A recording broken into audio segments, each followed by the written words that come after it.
Episode की शुरुआत में हम देखते हैं कि मिसेस शू गाओ से फेंग को एक रूम देने का प्रॉमिस करती है, जिस बात से वो बहुत ही खुश होता है। अब कुछ ही दिनों में उसके पास रूम और जॉब दोनों होंगे। वहीं मिसेस शू से बात करने के लिए उनका बेटा जियांग भी आता है, जो उन्हें अगले दिन घर पर एक अच्छा लंच बनाने को बोलता है, क्योंकि वो फे को लंच पर लेकर आना चाहता था। मिसेस शू इस बात से ज़रा भी खुश नहीं थी, फिर भी वो अपने बेटे के लिए ये बात मान जाती है और शायद उनके मन में कुछ और ही प्लानिंग चल रही थी। अगले दिन फे की मोमो से अच्छे से रेडी करके और उसके फादर कुछ खाने की चीज़ों के साथ फे को जियांग के घर पर भेज देते हैं। फे उसके घर पर पहली बार जा रही थी, इसीलिए उसके पेरेंट्स उसे खाली हाथ नहीं भेजते। अब वहाँ पर जियांग तो फे को अच्छे से वेलकम करता है, लेकिन मिसेस शू उसके लिए बिल्कुल भी वेलकमिंग नहीं थी। वो ना तो फे की लाई हुई चीज़ों को इम्पोर्टेंस देती है और ना ही उसे इम्पोर्टेंस देती है, यहाँ तक कि मिसेस शू से अच्छे से बात तक नहीं करती। ऊपर से उसी टाइम वहाँ पर लिंगी भी आती है, जिसे मिसेस शू ने ही लंच पर बुलाया था। मिसेस शू का बिहेवियर लिंगी की तरफ टोटली डिफरेंट था। वो तो फे को पानी तक भी सर्व नहीं करती, लेकिन लिंगी को जूस से लेकर फ्रूट तक सब कुछ सर्व करती है। यहाँ तक कि लिंगी, जो कि अपने साथ न्यूज़पेपर पर उसका पब्लिश किया हुआ आर्टिकल लेकर आई थी, मिसेस शू उसकी बहुत ही तारीफ करने लग जाती है। जियांग उनके बीच बात संभालने की पूरी कोशिश कर रहा था ताकि फे को अकेला फील ना हो, लेकिन मिसेस शू उल्टा फे को ही लंच प्रिपेयर करने को भेज देती है। वो अपने बेटे के कहने के मुताबिक फे की पसंद की फिश लेकर आई थी, लेकिन वो उसी को बनाने को बोलती है। फे भी बिना कोई ऑब्जेक्शन के लंच प्रिपेयर करने चली जाती है।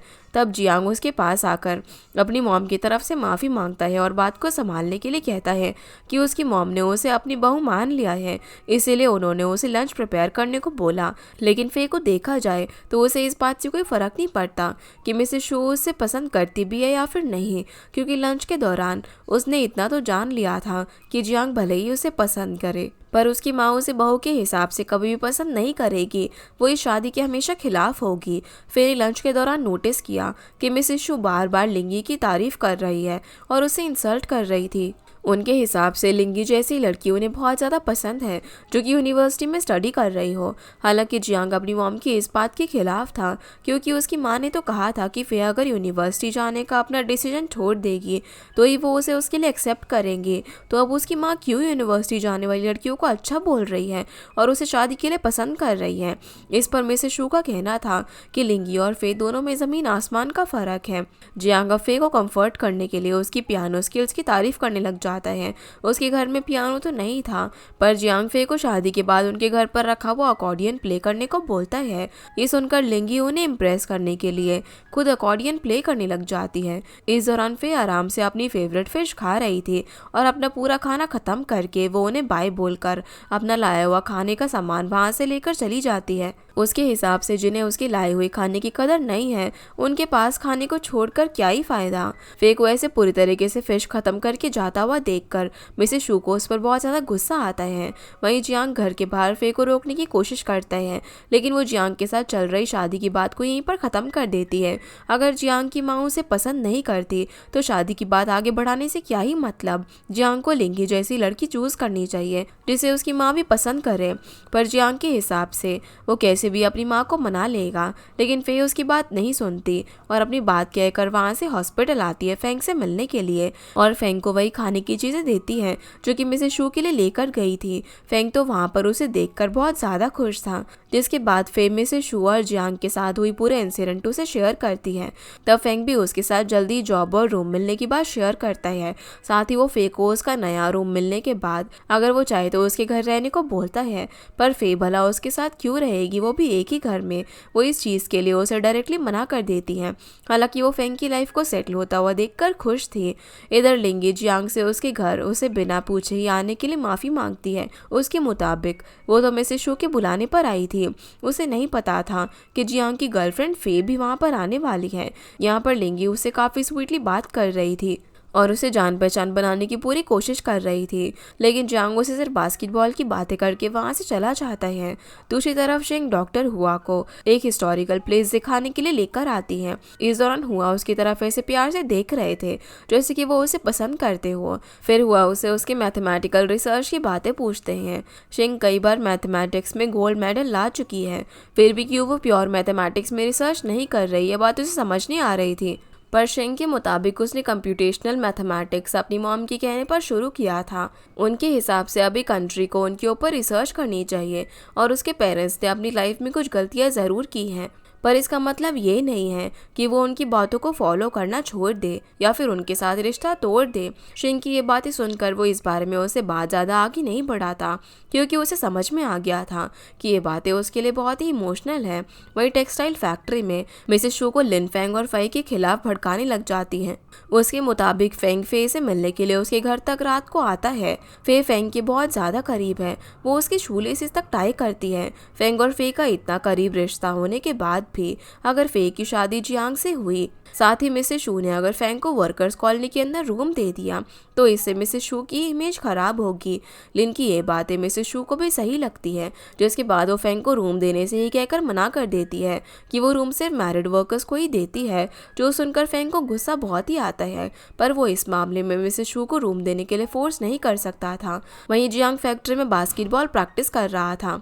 जब वो वहाँ से फे को गुजरते हुए देखता है तो वो उसे शादी की बात करने के लिए जाता है, लेकिन फे का जवाब वही था जो कि पहले था। वो उसे शादी करने के लिए मना कर देती है। उसके हिसाब से दोनों का एजुकेशन, फैमिली बैकग्राउंड सब कुछ बहुत ही अलग है, इसलिए जियांग को उससे शादी नहीं करनी चाहिए। जियांग के लिए लिंगी ही बेटर है, उसे तो उसकी मॉम भी पसंद करती है। ये सुनकर जियांग फे पर बहुत ज़्यादा गुस्सा करता है। उसने फे के लिए अपनी मॉम को मनाने की बहुत ज़्यादा कोशिश की है, यहाँ तक कि उसने फे के भाई टिंग को फैक्ट्री में जॉब दिलवाने के लिए भी अपनी मॉम से बात की है। फिर भी फे उसे शादी करने से मना कर रही है। आखिर उसमें ऐसा क्या है जो वो उसे मना कर रही है? उसके साथ शादी करना फे के लिए बहुत ज़्यादा लकी होगा। आखिर फे किस बात का इतना घमंड दिखा रही है? जियांग ये बातें बोलकर फे की साइकिल रोककर उस पर गुस्सा कर रहा था कि तभी वहाँ पर फेंग आ जाता है, जो फे को डिफेंड करता है और फेंग जियांग को उसे दूर रहने के लिए भी बोलता है। तब जियांग फे को उसकी साइकिल पर बैठने को कहता है, लेकिन फे फेंग के साथ साइकिल पर बैठकर निकल जाती है, जिससे जियांग की बहुत डिसरिस्पेक्ट हुई थी और ये सब इंसिडेंट लिंग ही देख लेती है। वहीं फे फेंग को कहीं शांत जगह पर उसे ले जाने को बोलती है, क्योंकि वो कुछ देर अकेला रहना चाहती थी। तब फेंग उसे उसी फार्म में लेकर जाता है जहां वो मिड स्कूल में जाते टाइम आखिरी दिन फे से मिला था। वहां पर फे जिन भी बातों से परेशान थी वो सब फेंग के साथ शेयर करती है कि आखिर क्यों जल्दी शादी करना उसकी मजबूरी बन चुकी है। इस दौरान फे को उससे पता चलता है कि फेंग को मिसेस शू तभी रूम देगी जब वो शादी करेगा। ये सुनकर फे के दिमाग में आइडिया आता है। वो फेंग को उसके साथ शादी करने को बोलती है। वैसे ये शादी दुनिया के लिए रियल और उनके लिए फेक होगी। इस शादी के बाद फेंग को रूम मिल जाएगा और फे घर से निकलकर उसके साथ शिफ्ट हो जाएगी। फे के जाने के बाद घर में जगह खाली हो जाएगी और उसका भाई टिंग घर पर वापस आकर माई के साथ शादी भी कर लेगा। पर फे और फेंग अपने नए घर में एक दोस्त की तरह रहेंगे। फे की ये बात फेंग मान जाता है। वैसे भी वो उससे प्यार करता है, तो उसके साथ रहने के लिए फेंग पूरी लाइफ उसके हिसाब से दोस्त बनकर रह लेगा। अब फे उसे कहाँ पर मैरिज सर्टिफिकेट के लिए अप्लाई करना है ये समझा देती है और फेंग उसे खुशी खुशी घर छोड़ने चला जाता है। लेकिन घर पहुंचने के बाद फे फेंग को उनकी झूठी शादी की बात उसके घर वालों को बताने से मना करती है। फेंग भी उसकी बात पर एग्री करता है, जिसके बाद फे मिसेस शू को फेंग के साथ हो रही अपनी शादी की बात बोलती है और उनको लेटर ऑफ इंट्रोडक्शन इशू करने को बोलती है, ताकि वो मैरिज रजिस्टर ऑफिस में शादी के लिए अप्लाई कर सके। इस शादी की खबर से मिसेस शू बहुत ज़्यादा खुश थी। अब फे की शादी उनके बेटे जियांग से नहीं होगी। साथ ही वो फे की तारीफ भी करती है कि वो उनकी फैमिली की डिफरेंस समझकर खुद ही जियांग से दूर हो गई। इसीलिए वो फे के लिए खुशी खुशी लेटर ऑफ इंट्रोडक्शन इशू कर देती है। फिर फे फेंग से मिलने के लिए हॉस्पिटल जाती है, पर वहाँ पर वो उसे नहीं मिलता, क्योंकि फेंग तो उसके दिया हुआ खाने का सामान लेकर उसके घर पर गया था और उसका वो खाने का सामान पहले उनका ही था। ये चीज़ उसकी मॉम पहचान जाती है। ऊपर से जब फेंग फे से शादी करने की बात कहता है तो फे के पेरेंट्स शौक रह जाते हैं। कुछ देर बाद फे भी घर पर आ जाती है, जो फेंग को वहाँ पर देखकर उसे घर से भगाने की कोशिश करती है, लेकिन उसके पेरेंट्स शादी की बात को लेकर फे को कन्फ्रंट करते हैं। तब फे उन्हें पूरी बात बोलती है कि क्यों उसने जियांग के साथ शादी तोड़ी, क्यों मिसेस शू उसे बहू नहीं बनाना चाहती। हालांकि वो फेंग से फेक मैरिज कर रही है, ये बात वो उन्हें नहीं बोलती। लेकिन फे के मॉम डैड फेंग के साथ उसकी शादी एक्सेप्ट नहीं कर रहे थे। एक तरफ जहाँ पर मॉम उसे डांट रही होती है, तो दूसरी तरफ डैड फेंग को डांट रहे थे। उनके हिसाब से फेंग शादी के लायक नहीं है, उसकी मेमोरी तक वापस नहीं आई है। ना ही उसके पास अभी तक जॉब है और ना ही घर है। वो लोग कैसे अपनी बेटी की शादी उससे करा दें। इस मामले में फे और फेंग उन्हें समझाने की पूरी कोशिश करते हैं, लेकिन उनके पेरेंट्स शादी की परमिशन नहीं देते। जिसके बाद फे फेंग पर बहुत ज़्यादा गुस्सा होती हैं कि आखिर उसके मना करने के बाद भी शादी के बाद उसके पेरेंट्स को बताने की क्या ज़रूरत थी। लेकिन फेंग ऐसे चुपके से शादी नहीं करना चाहता था। उसके पेरेंट्स यहाँ पर नहीं हैं, इसलिए उसने शादी की बात उसके पेरेंट्स से की। वो शादी के लिए किसी भी तरीके से उसके पेरेंट्स को मना ही लेगा। वहीं जियांग फे की शादी फेंग से होने वाली है। ये सुनकर गुस्से में घर पर आता है और अपनी मॉम को कन्फ्रंट करता है, क्योंकि उन्होंने फे को शादी के लिए फैक्ट्री की तरफ से लेटर ऑफ इंट्रोडक्शन इशू किया था। जियांग किसी भी तरीके से शादी करना चाहता था। सबको पता है कि उसकी शादी फे से होने वाली है। अब अगर फे ने उसे छोड़कर फेंग से शादी कर ली तो उसकी बहुत ही इंसल्ट होगी। लेकिन उसकी मॉम के हिसाब से अब अगर जियांग ने फे से शादी करने की कोशिश करी तो उसकी डबल इंसल्ट होगी, क्योंकि फे सभी के सामने जियांग को छोड़कर फेंग के साथ साइकिल पर बैठकर निकल गई थी। जियांग को बदला लेना है तो फे से बेहतर लड़की जैसे कि लिंगी से शादी कर ले। जियांग फिर भी फे के साथ एक बार और शादी की कोशिश करना चाहता था, लेकिन उसकी माँ उसे अगले दिन लिंगी के साथ डेट पर जाने को बोलती है, जिस बात से वो गुस्से में वहां से चला जाता है। दूसरी तरफ फे फेंग से शादी करना चाहती है। ये बात सोचकर उसकी मॉम को नींद ही नहीं आ रही थी कि आखिर फे ने फेंग में ऐसा क्या देखा जो कि उसने उससे शादी करने का डिसीजन लिया। लेकिन डैड तो थोड़ी बहुत फे की बात करके आराम से सो जाते हैं, जो देखकर मॉम को गुस्सा आता है। अगले दिन अब डॉक्टर हुआ शिंग को लॉन्ग वॉक पर लेकर जाते हैं, क्योंकि उन्हें उससे कुछ बात करनी थी। यहाँ पर वो उससे शादी के लिए प्रपोज करते हैं। उन्हें पता है कि उनका फैमिली बैकग्राउंड बहुत ही अलग है। उसके पेरेंट्स आर्मी में हैं और वो डॉक्टर हैं। शिंग मैथ्स टीचर है। उसकी फैमिली बैकग्राउंड से मैच होने वाली लड़की उसे मिल ही जाएगी। लेकिन वो शिंग को ही शादी के लिए चूज करता है। भले ही दोनों कुछ ही दिनों पहले मिले हो, पर शिंग को समझने के लिए इतना टाइम काफ़ी है। हालांकि शिंग का कहना था कि उसके लिए हुआ बेटर ऑप्शन नहीं है। वो उसके हिसाब से बहुत ही हाई क्लास है। वहाँ से बेटर ऑप्शन कोई स्कूल टीचर या फिर उसका कोई पुराना क्लासमेट हो सकता है। फिर भी हुआ के कहने पर वो शादी के बारे में कोई डिसीजन लेने से पहले थोड़ा सा उससे टाइम मांगती है, पर बहुत टाइम बीत जाता है और शिंग एक जगह पर खड़े होकर रिवर को देखे जा रही थी। 3 घंटे बीत चुके थे। इतने टाइम में तो हुआ एक पेशेंट की जान बचा लेता। शिंग को भी अब टाइम की कदर करनी चाहिए, लेकिन शिंग के हिसाब से शादी का डिसीजन लेना इन 3 घंटों में किसी की जान बचाने से भी ज़्यादा मुश्किल है। पर उसने अपने डिसीजन ले लिया था। वो उसे शादी करने के लिए हाँ बोल देती है, जो सुनकर हुआ बहुत ज़्यादा खुश होता है। वहीं फेंग फे के फादर को इम्प्रेस करने में लग जाता है। उनको चेस खेलना बहुत ज़्यादा पसंद था, इसीलिए वो उनके लिए चेस और एक्सपेंसिव अल्कोहल लेकर जाता है। जब डैड अपने फ्रेंड्स के सामने चेस में हार रहे थे, तब फेंग उनकी तरफ से चेस खेलता है और इजीली वो कई सारे गेम्स जीत जाता है। इस सब का क्रेडिट वो फे के फादर को एक कहकर देता है कि उन्होंने उसे चेस खेलना सिखाया है, इसीलिए आज वो चेस में इतना परफेक्ट है। ये बात सुनकर डैड के सभी फ्रेंड्स उनकी काफ़ी तारीफ कर रहे थे, इसीलिए वो काफ़ी प्राउड फील करते हैं। ऊपर से चेस में जीतकर फेंग को एक वाटरमेलन भी मिला था, जिसे वो डैड के साथ उनके घर पर ले आता है। उस टाइम फे की मॉम भी घर पर थी, इसीलिए दोनों वहीं पर ड्रिंक करने लग जाते हैं। फेंग ने जो चेस डैड को गिफ्ट किया था, वो उसने एक पुराने चेयर का काट कर बनाया था। जहाँ फेंग का ये टैलेंट देखकर डैड तो उसे काफ़ी ज़्यादा इम्प्रेस हो जाते हैं और बातों ही बातों में उनकी काफ़ी अच्छी दोस्ती हो जाती है। फेंग अब इस दौरान फे और जियांग की शादी टूटने की रियल वजह उनको बता देता है कि जियांग के पास भले ही पैसा है, घर है और वो एजुकेटेड भी है, फिर भी अगर जियांग उसकी माँ फे को रिस्पेक्ट ना करे, उसके सपने पूरे ना करे, तो भला फे क्यों खुश रहेगी। वो तो उसका यूनिवर्सिटी जाने का सपना पूरा करना चाहता है, उसे दुनिया की हर खुशी देना चाहता है। फेंग की ये बात सुनकर फाइनली डैड उसकी शादी उससे कराने के लिए मान जाते हैं। इधर माई को फे और जियांग की शादी टूटने और उसकी फेंग से शादी होने की बात पता चलती है। इस बात को माई भी सपोर्ट नहीं करती कि आखिर अपने भाई और उसकी शादी करवाने के लिए वो अपनी लाइफ कैसे बर्बाद कर सकती है। फेंग की मेमोरी लॉस हुई है, उसका बैकग्राउंड तक किसी को अच्छे से नहीं पता, तो फे कैसे फेंग के साथ शादी कर लेगी। लेकिन फे के मुताबिक फेंग बुरा लड़का नहीं है, उसका कैरेक्टर भी अच्छा है, तो शादी के लिए फेंग एक अच्छा ऑप्शन है। साथ ही फे माई को उसकी शादी की बात उसके भाई को अभी बताने से मना करती है, जब तक कि उसकी शादी फेंग से ना हो जाए, क्योंकि उसे नहीं लगता कि टिंग फेंग को एक्सेप्ट करेगा। पर माई कुछ देर बाद टिंग को कॉल लगा ही देती है। शायद उसने उसको फेंग की शादी की बात बोल दी थी। दूसरी तरफ शिंग प्रोफेसर को हुआ और उसकी शादी की बात बोलती है, जो सुनकर प्रोफेसर शॉक थे कि आखिर इतने कम टाइम में शिंग ने हुआ के बारे में क्या ही जान लिया। क्या शिंग ने हुआ के पास रिलेशनशिप के बारे में पूछा, लेकिन शिंग के मुताबिक उसे जितना जानना था उसने जान लिया। प्रेजेंट टाइम में हुआ एक बहुत ही डिसेंट पर्सन है और उसके लिए वो काफ़ी है। फिर भी प्रोफेसर उसको उस पर इतनी जल्दी बिलीव करने से मना करते हैं। वही अपने पेरेंट्स को इम्प्रेस करने के लिए फे फेंग को कुछ खाने की चीज़ों के साथ उसके घर पर लेकर आती हैं, पर वहाँ उसे पता चलता है कि फेंग ने तो पहले उसके फादर को शादी के लिए मना लिया है, अब सिर्फ उसकी मॉम को ही मनाना बाकी है। लेकिन मॉम अब भी इस शादी को एक्सेप्ट नहीं कर रही थी। ऊपर से कॉलोनी का हर पर्सन फेंग और फे की शादी की बात उनसे पूछ रहा था, जिससे वो बहुत गुस्सा थी। फे और फेंग दोनों ही मॉम को शादी के लिए कन्विंस करने की पूरी कोशिश कर रहे थे, लेकिन मॉम को मनाना इतना भी आसान नहीं था।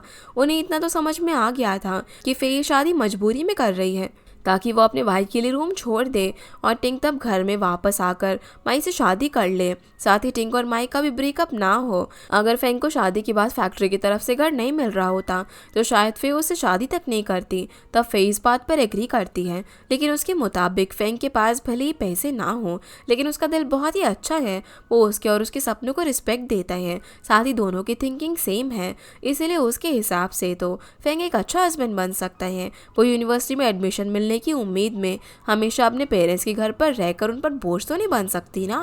फेंग शादी के बाद भी उसे यूनिवर्सिटी में पढ़ने देगा, जो कि कोई दूसरा लड़का अलाउ नहीं करेगा। ये सब सुनकर मॉम भी उसकी शादी को एक्सेप्ट कर लेती है। अगले दिन अब फेंग रेडी होकर मैरिज रजिस्टर ऑफिस के लिए निकलता है, लेकिन बहुत देर वेट करने के बाद भी जब फेंग रजिस्टर ऑफिस तक नहीं पहुंचता तो फे की मॉम उसे घर चलने को कहती है। उन्हें तो लग रहा था कि फेंग मेमोरी लॉस की वजह से पागल है, इसलिए वो शादी के लिए आया ही नहीं है। लेकिन फे को कोई और प्रॉब्लम लग रही थी। तब माई को मजबूरी में बताना पड़ता है कि उसने टिंग को फे की शादी की बात कॉल करके बता दी थी। ये सुनकर फे समझ जाती है कि फेंग के गायब होने के पीछे उसके भाई टिंग का हाथ है।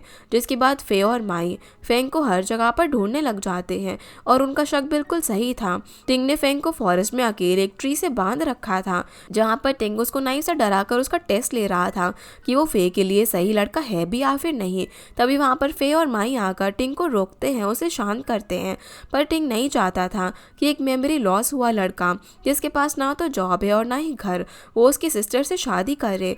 तब फे अपने भाई को अच्छे से समझाती है कि वो घर में टिंग के लिए रूम खाली करने को लेकर शादी नहीं कर रही है। उसे सच में लगता है कि उसके लिए फेंग एक बेटर पर्सन है और वो उसी से शादी करेगी।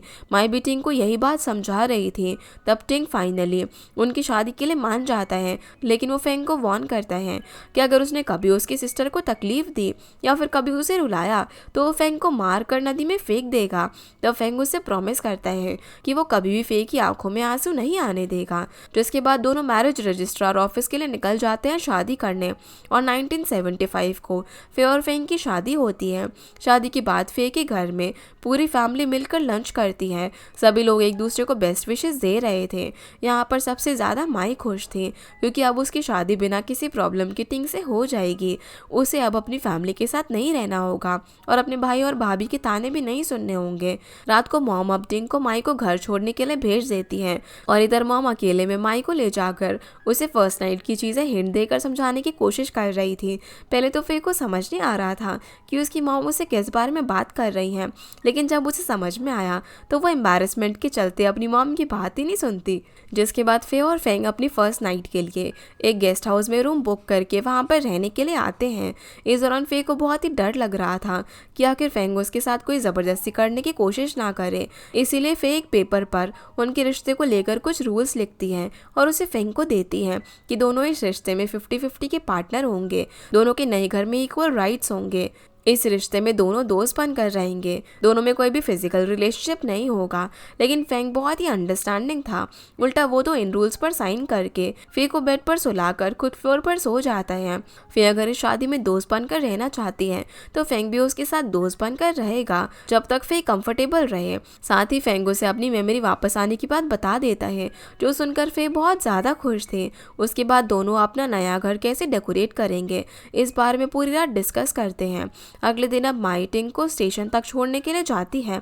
जहाँ पर टिंग जाने से पहले उससे प्रॉमिस करता है कि वो जल्दी वापस आकर उससे शादी करेगा और अब तक जो उसने माई को दुख दिया है और ब्रेकअप करने की बात कही है उसके लिए वो उससे माफ़ी मांगता है। दूसरी तरफ फे और फेंग के लिए एक बड़ी मुसीबत आ गई थी।